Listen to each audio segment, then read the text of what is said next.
Hey everybody, it's Jeff, Aromatics. Hope everybody is doing well. I'm doing pretty good, sitting out here, smoking my pipe, hanging out with the tobacco. Figured once again, why not do a tobacco review while I'm out here? And this is one I'm surprised I have not reviewed. It's one I've had forever, and I just have not gotten around to reviewing it. And that would be Gowth and Hogarth's Dark Flake Scented. I really wish I could show you what these flakes look like, especially before I put them in the jar. They're just so beautiful. Maybe if I get a chance, I'll show you a picture of it here. Really nice looking flakes. That jar is probably, I don't know, I'm guessing at least over 4 years old, so it's got a little bit of age on it, so it's probably even darker than it was when I first got it. So this tobacco consists of dark-fired Virginias and some air-cured burleys from Africa. Gowth and Hogarth always seems to get their tobacco from very interesting regions, which is, I always wondered why the Americans don't get those types of tobacco. They always seem to get like the American versions. One person or one source I was reading, I think insinuated that the Americans can't buy it. It's hard to buy or something like that. I don't know if that makes any sense or if that's true, but that's what I heard. So that's maybe why you don't see more American companies using this type of tobacco. Anyway, I've got my pipe here loaded up. We'll smoke it here in a minute. Actually, let me give a quick smell. Yeah, poof. Okay, yeah, I forgot to mention the toppings on it. So it says it's Tonkin, licorice, and maple. Well, I definitely don't really smell or taste the maple, especially not Canadian maple, that's for sure. What I would say I smell is, oh, what would I say? Definitely geranium. So very perfumey. The geranium doesn't really smell like a flower. It smells very perfumey. So you've got that really big hit of geranium, as well as kind of a lemony smell, like bergamot. If you've ever had Earl Grey tea. Yeah, like a real strong Earl Grey tea. Yeah, just it's very unique, very interesting. Kind of to me, it reminds me of an old school, like 1800s, kind of a perfumey type of smell. But very interesting, very sweet, very good. So another thing to mention about this is it's probably one of the most aromatic. If you really like the aromatic toppings that Gowth and Hogarth produces, like the Lakelands, you'll want to definitely try this one out.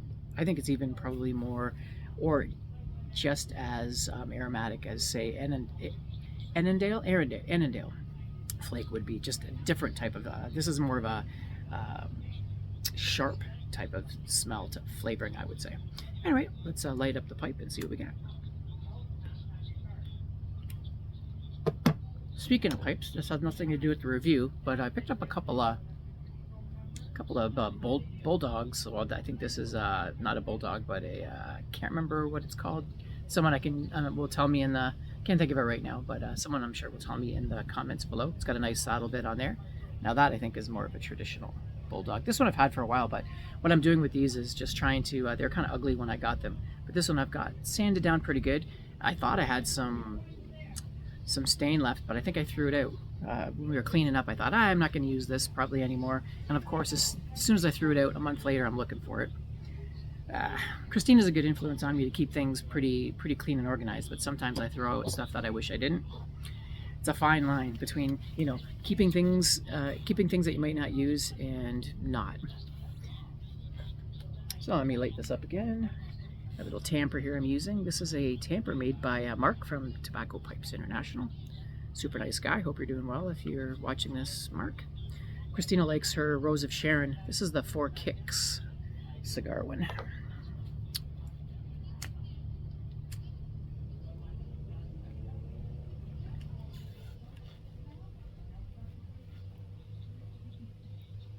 Nice and smoky. Smoky as it gives off a lot of smoke. Right away, you're gonna taste equal flavors of strong tobacco and the topping, which is what's really cool about this. Is it really does have a good, if you're looking for something, which I do, I really enjoy something that has an aromatic topping, but you don't lose the tobacco. This is probably one of the best examples of that. So you're kind of getting that geranium, Earl Grey tea type of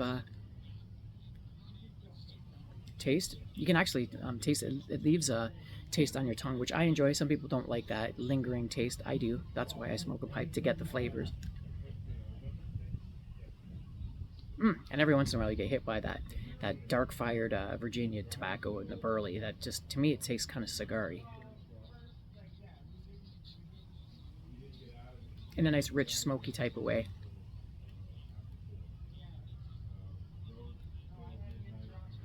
Very, very, very good. I really enjoy this one. I'm surprised that I don't smoke it more. Yeah, I don't know why I don't smoke it more. I think usually when I'm in the mood for something this full and this strong, I usually go for the dark plug. But the dark plug doesn't have near as much topping. The dark plug is much more of a straight kind of a dark fired, meaty, cigar-y type of taste with just a little bit of that topping to kind of take off the edge, which it barely does. But this one, it's much less edgy. It's still just as strong, but you don't really notice it because that topping really just kind of evens it out. So if you find dark plug or the dark flake unscented too strong, but you like those kind of tobaccos, this might be one to check out.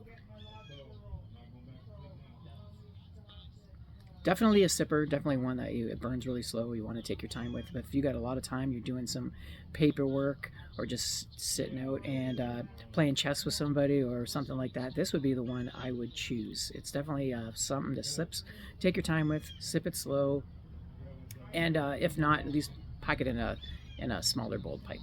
Anyway, do any of you guys like this tobacco? Does anyone else smoke it? If so, I'd be interested in what you think of it. Leave your comments down below, and I'll leave it at that. I'll see you on my next review. So till then, Aromatics, signing out.